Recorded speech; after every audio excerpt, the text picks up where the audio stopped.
ഇന്നൊരു വാട്ടകേറ്റിനിടെയാണ് രാവിലെ പുട്ടും കടലക്കറിയായിരുന്നു. പിന്നെ ഒരു 11:30 ആയപ്പോഴത്തേനും ഞാൻ സർബത്ത് ഉണ്ടാക്കി കേട്ടോ. ഇപ്പോൾ എല്ലാ ദിവസവും എന്തെങ്കിലും ജ്യൂസോ ഡ്രിങ്ക്സോ ഒക്കെ നമ്മൾ ഉണ്ടാക്കാറുണ്ട്. കാരണം നല്ല ചൂടാണല്ലോ, എല്ലായിടത്തും നല്ല ചൂടുണ്ടെന്ന് അറിയാം. ഇവിടെ പക്ഷേ സഹിക്കാൻ പറ്റാത്ത അവസ്ഥയാണ് കേട്ടോ. വീട്ടിലാണെങ്കിൽ ഞാനും അമ്മയും അനിയനാണ് ഉണ്ടായിരുന്നത്. അങ്ങനെ ഞാൻ 3 പേർക്കും സർബത്തൊക്കെ ഉണ്ടാക്കി. അത് കുടിച്ചപ്പോഴാണ് ഒരു ആശ്വാസം കിട്ടിയത്. പിന്നെ നേരെ ലഞ്ചിൻ്റെ പരിപാടിയിലേക്ക് കടന്നു. നെത്തോലിയാണ് കിട്ടിയത്. അപ്പോൾ കുറച്ച് കറി വെച്ചു, കുറച്ച് ഫ്രൈ ചെയ്യാനെടുത്തു. ഒരുപാട് നാളെ ഞാൻ ഇൻസ്റ്റയിൽ ഒരു വീഡിയോ സേവ് ചെയ്ത് വെച്ചിട്ടുണ്ട് ഇതേപോലെ ഫ്രൈ ചെയ്യുന്നതിൻ്റെ.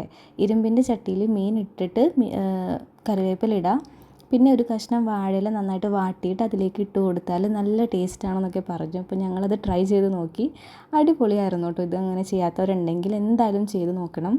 പിന്നെ ഈവനിങ് ക്യുക്കുംബറും ഒണിയനും ലെമണും സോൾട്ടും വെച്ചിട്ട് ഒരു സാലഡാണ് കഴിച്ചത്. ഡിന്നറിനാണെങ്കിൽ ചപ്പാത്തിയും ചിക്കൻ കറിയായിരുന്നു. സോ നിങ്ങൾ ഇന്ന് എന്തൊക്കെയാണ് കഴിച്ചതെന്ന് കമൻറ്റ് ചെയ്യൂ കേട്ടോ. അപ്പോൾ ഇത്രയുള്ള വീഡിയോ. ടാറ്റാ.